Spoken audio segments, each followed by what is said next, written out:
So that was the time for my reflection as we're speaking about epiphanies, but I don't know that I've ever had an epiphany, that explosion of light and truth. And I think partly I've always identified myself with science and logic. I do believe that there is something larger than myself, that there is immaterial truths to the universe. That's my spiritual side. That's why I'm speaking in a fellowship, a spiritual fellowship at least. But still, how I express that is most often through historical facts or postmodern philosophical logic. And these are concrete things that I believe in, stuff that I can wrestle with through reasoning, or I can get to it, but intellectual step by step. And I've had some eureka moments, maybe an explosion where I've thought of a new step, but it's always something where I can get there piece by piece. And as I imagine it, as Kai's reading goes, an epiphany is more than a eureka. It's jumping to some place where you can't get to by logical steps. And I generally keep my feet firmly planted.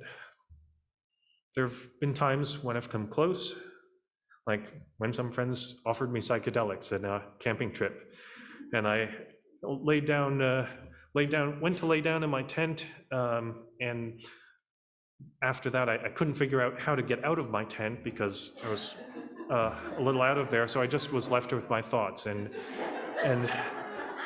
I came kind of close. But these days, I think I'm even more stuck in my ways, less willing to take a leap like that. But most of the people that I look up to, my heroes, aren't this way. Many of them are formal religious leaders, like Martin Luther King Jr. or Desmond Tutu, who sadly passed away just this week.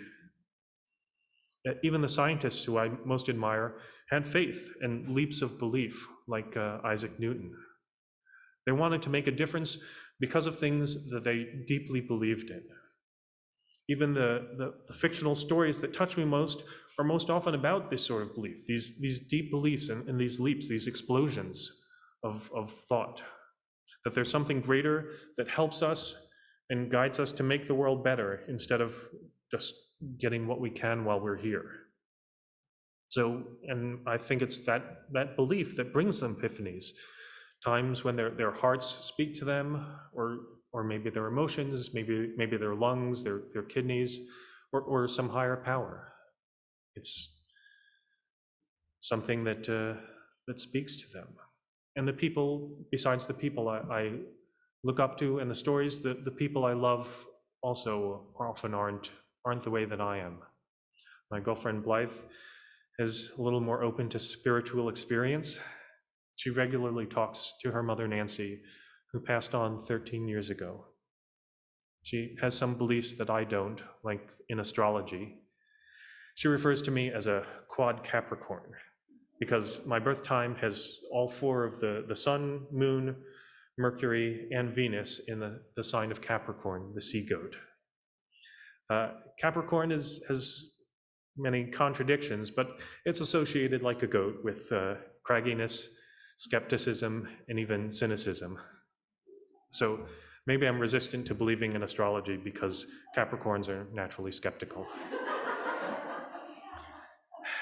But seriously, I don't think that learning about astrology will necessarily bring me an epiphany.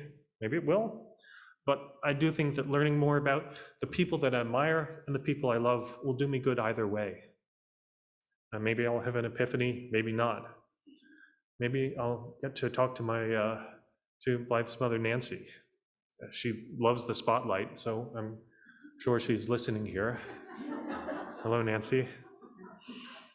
I don't have any evidence about what will bring an epiphany, but as a firm-footed Capricorn, I have good evidence about the people it will bring me closer to. Thank you. We'll now hear from Kai Marx, speaking from a more spiritual side.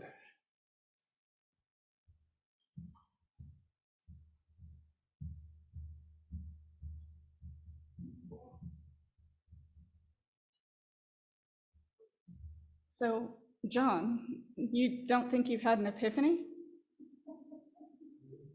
Challenge accepted. All right, let's see what we can do.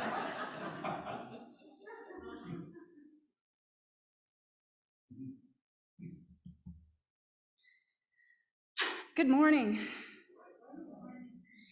It's a pleasure to be with you on this first service of the new year. It's a good day for a fresh start. It's a good day for an epiphany, if anybody's in the market, just saying. You know, these New Year's services, there's always a pressure to come up with something new that fits the season. And of course, it's been done. And if you've been in this congregation for any length of time, you know it's been done by me. So I figured, why not try something that fits the season, but hopefully also brings us something new. I don't know how many of you have seen the order of service, but if you have, there's a little bit of Calvin and Hobbes there.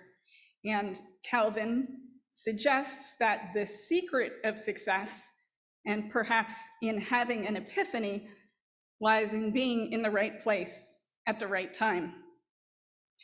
If he's right, then we've done a good thing and done ourselves a favor by gathering our spirits and coming together to this place at this time. I can't have a service without wonderful music. So the best part of this service will be the music today, which owes a huge debt of gratitude to Dawn and to Bev and to the sound crew and to John and everybody who puts up with my quirks and all of the things, because all of the good things come from the music. So if you do not have an epiphany by the end of this sermon, maybe the music will do something for you. The music from this morning's service comes from the play Next to Normal. Much like life, when I first saw this play, I had no idea what I was getting into. And I suppose you could call my first experience of watching it a kind of epiphany.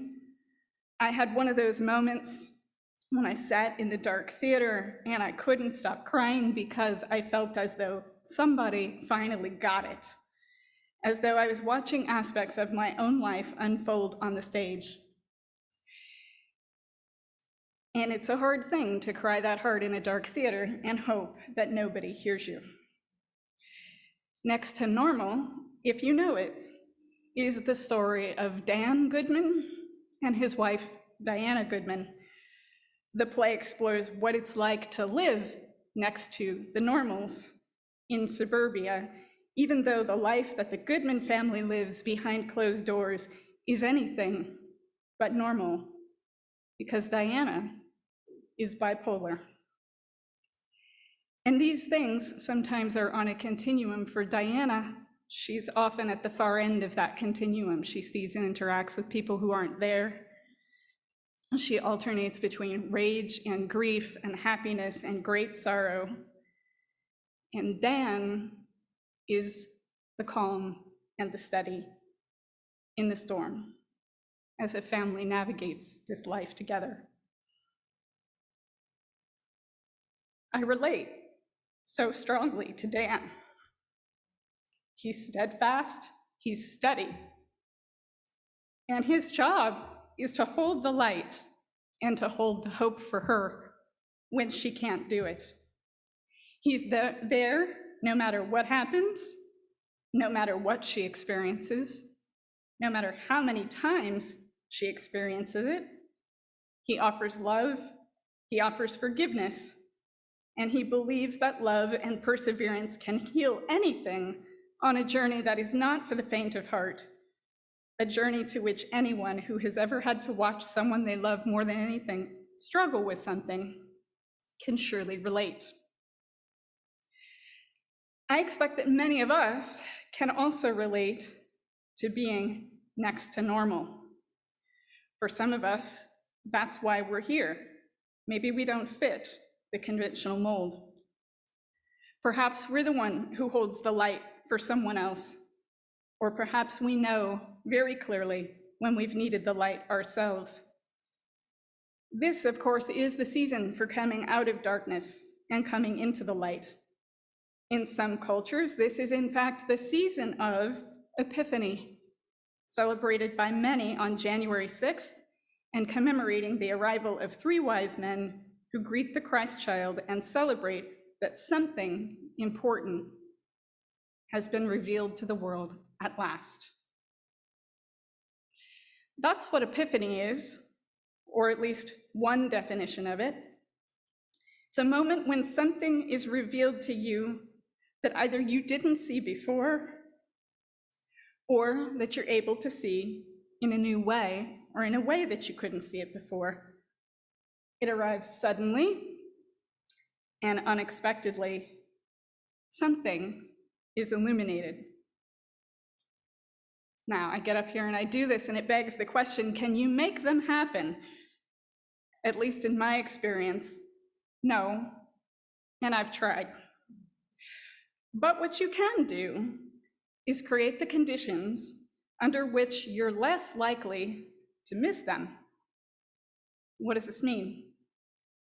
It means be present. If you've seen the order of service, I refer to that cliche, yesterday is history, tomorrow is a mystery, today is a gift, that's why it's called the present. Fits into a lot of classroom posters, other places now, but cliches have their roots in actual wisdom. There's something to that. Being present and staying in present time. Calvin says to Hobbes that life with Hobbes, his tiger, is just one epiphany after another. And it's true because Calvin is present, most present, when he's playing with Hobbes. That's when he's closest to pure joy and pure love. If you're not sure what it feels like to be fully present, if you're not sure you ever have been, but if you have felt great love or you've been in love, that's about as present as it gets. And if you can aspire to be that present in your day-to-day life, it's much more likely that you're going to see the epiphanies that come to you much more often. Recognizing an epiphanic experience requires us to let go of the past. Sad but true, because if you're going to have something new illuminated and you're looking back over your shoulder, you can potentially miss it. You have to have your eyes open to be able to see the light when it comes, not miss it when something is illuminated that was dark before. The flashes may be short and easy, perhaps, to miss, especially when we're distracted. So this, of course, is easier said than done. I'm always a big fan of practice over perfection. Another option, if you're not quite ready to do this yourself, is to read about someone else having an epiphany. I'm quite convinced that epiphany is why writers write. We sit there and we work at it and we work at the character and we work at the plot until whatever epiphany we haven't had yet makes it onto the page for somebody else. And I'm convinced that most of us who read fiction for pleasure, more often than not the character-driven novels, we're watching those because if we haven't had an epiphany in a while, it sure feels good to see someone else get theirs and see that it's possible. Our films, the ones we love the most, and the films in recent culture, if you remember it, it's a good chance there's been an epiphany there. And that's a good way to experience it, because sometimes if you think about the movies that you loved, it's generally because it's jostled something loose or it's gotten you to look at something different. Think of It's a Wonderful Life. More recent times, I don't know how many of you have seen it, but the series Hawkeye, one epiphany after another, or Encanto, which is out in theaters and streaming now, where the protagonist asks the question after discovering, hey, I think I'm supposed to save the miracle. Oh, wait, how do you save a miracle? That's the groundwork for epiphany. You can ask a good question. That's another way to do it. Now, it's nice if you have that moment and you say, oh, wow, that's a lovely thing. Look at that. I don't happen to think that's really epiphany if you stop there. It's only epiphany if you do something with what you've seen and known. The hymn we sang this morning says, gather the Spirit, get yourself here, all of you into present time, your head, your heart, every piece of you, and harvest the power. That's a pretty serious verb. That's not, oh, look at the power and say, isn't that nice? No, you're supposed to go harvest that, which means in order to harvest that, you had to grow it somewhere. So know, first of all, when you've been given a gift, and secondly, know when that gift requires action on your part. Now that action's not necessarily big. It can be big or it can feel big, like an act of forgiveness. Or it can be simply that you're going to listen better to the people that you love. Or maybe it means that you're not sure what to do, and the wisest, most compassionate thing to do is to wait. So while you're waiting, take a page out of Dan Goodman's book and hold the light for someone else. I say that as I look at our chalice that's gone out. Imagine the light. Someone needs to hold that light. See, it's important. It's not the epiphany that matters nearly as much as what we do with it after it comes. Think of the story of the three wise men. That may not be your tradition. They followed something and then they did something. They brought gifts that were symbolic in nature, and they looked and they stayed the course and they sought and they found it. Here's the thing with Epiphany. If you're really going to do it seriously, it requires that you change in some way. And I should point out that some epiphanies are wonderful, like that moment when you stop and you think of something that you're really grateful for, or the moment that you stop and you think of somebody who loves you and you know that there's absolutely no way you could make that happen on your own, and yet they do, and they continue to. But not all epiphanies are pleasant. Sometimes they mean having things illuminated that we don't want to see. What does that look like?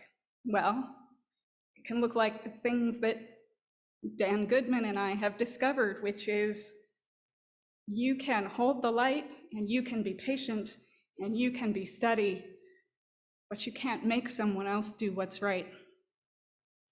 You can't make someone else heal who's not ready to heal. And that can be a very difficult thing to walk, but no matter which type of epiphany comes for you, here's what is true. Epiphanies are meant to set us free. And sometimes if we don't see them or we haven't had them, it's because we fear that freedom.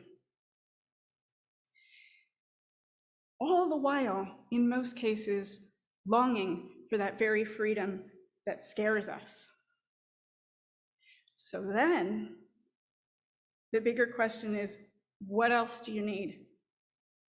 Well, it helps to have some faith. If you're going to see something you don't want to see, or if you're going to see something you do want to see and it requires that you change, that is not easy.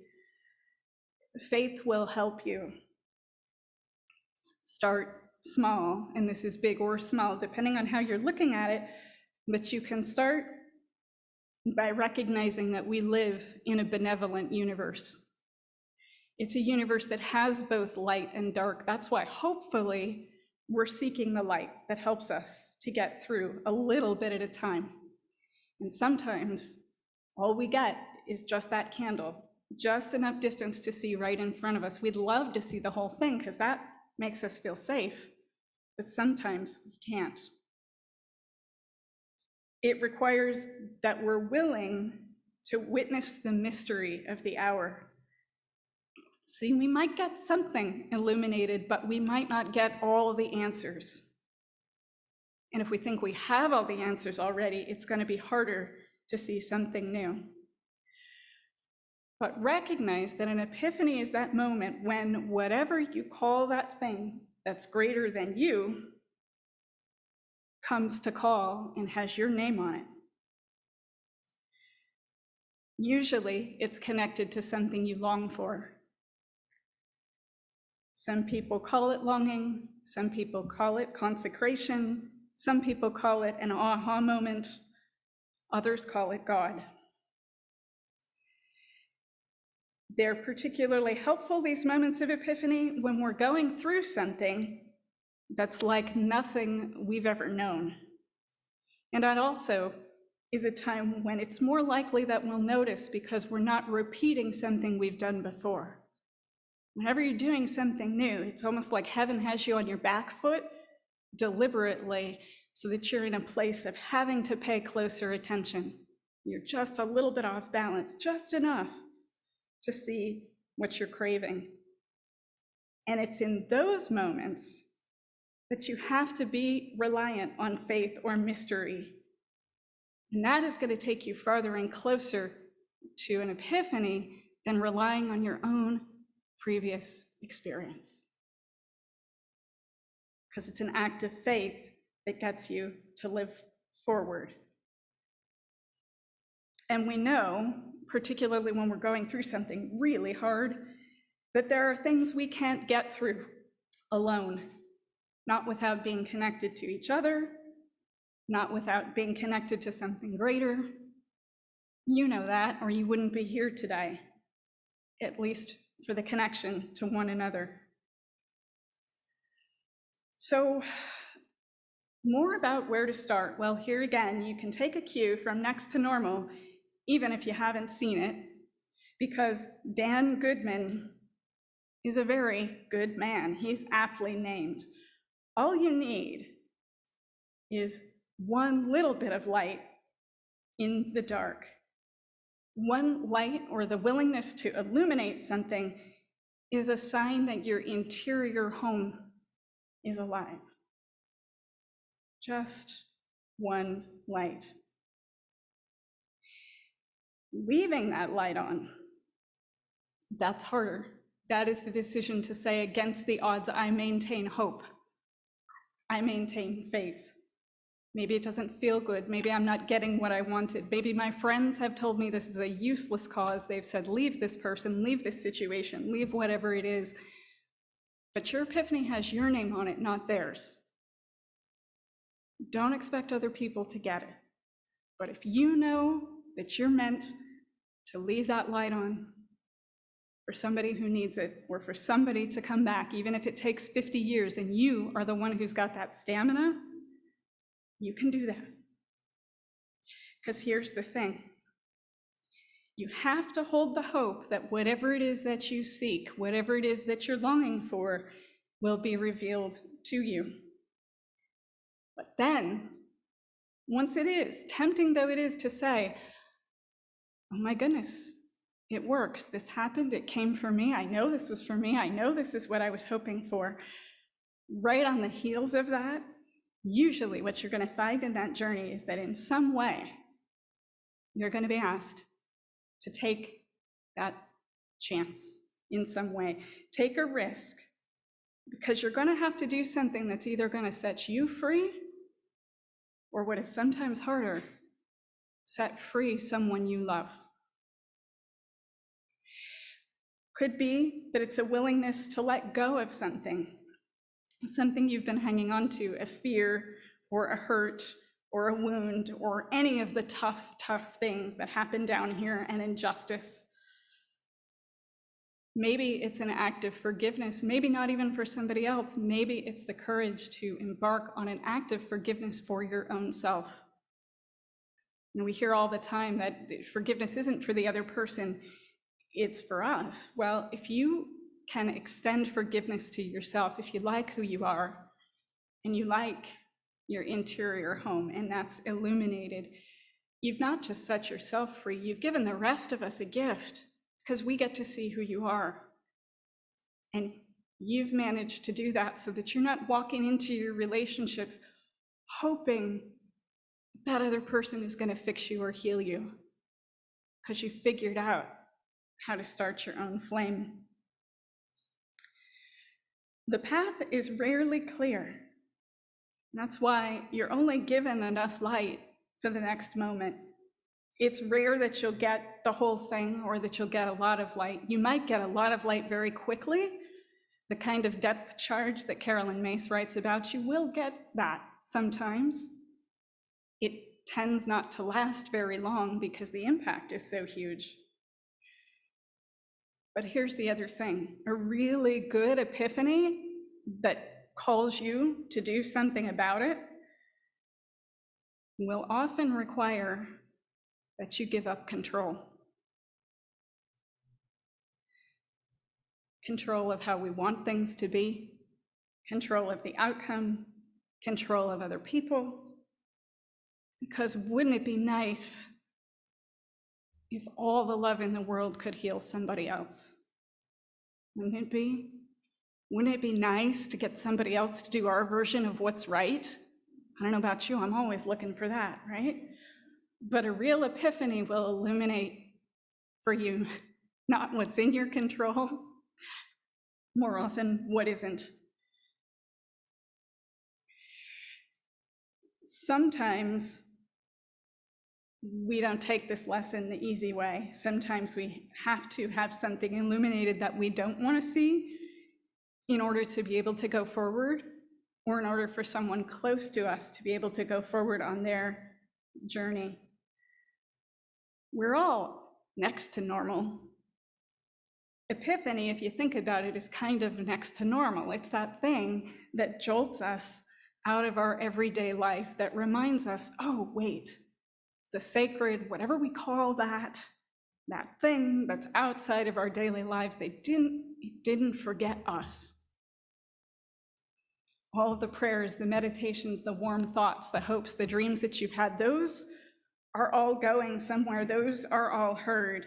And epiphanies remind us that yes, you're seen and known and heard. And your longing is heard. And the weight with which you carry things is seen and known. You know it when it happens because it transcends normal. If it was normal, you wouldn't notice it. So think about something right now in the privacy of your own heart that you wish you could have an epiphany about. My guess is if you came today, there's something that you're hoping for. There's some hope you have for a new year. Epiphany is more than a goal. It's more than something that you want. So take a moment and think about something that you think, oh, I would love it. If something came right now with my name on it, this is the thing. So I'm going to pause for a few seconds.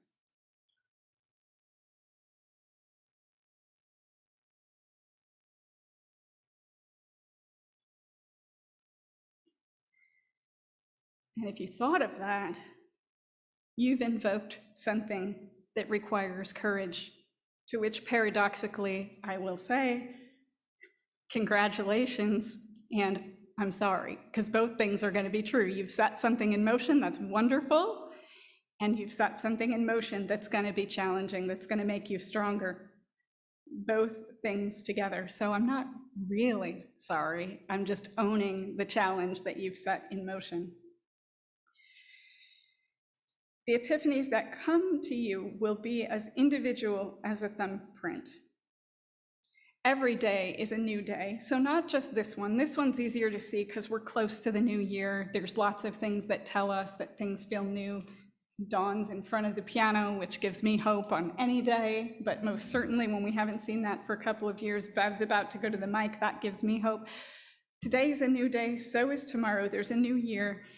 It's a fresh start for you if you choose to have it, and just that is an act of courage and an act of faith. It's a Dan Goodman level of courage and faith that we can offer to ourselves and to others. So if you're in the market for an epiphany, think about what you want. Practice being present. Read great stories, see great films, meet great people. And know that for all that you might have to give up, there's a tremendous amount where you do have choice. You can choose the gift of staying in present time. You can choose love, even when it's hard.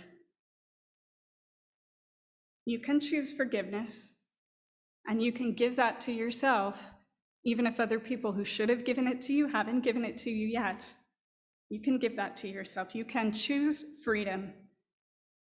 You can choose to set yourself and others free. You can choose to let a vision change your heart. Because every day is a good day for an epiphany.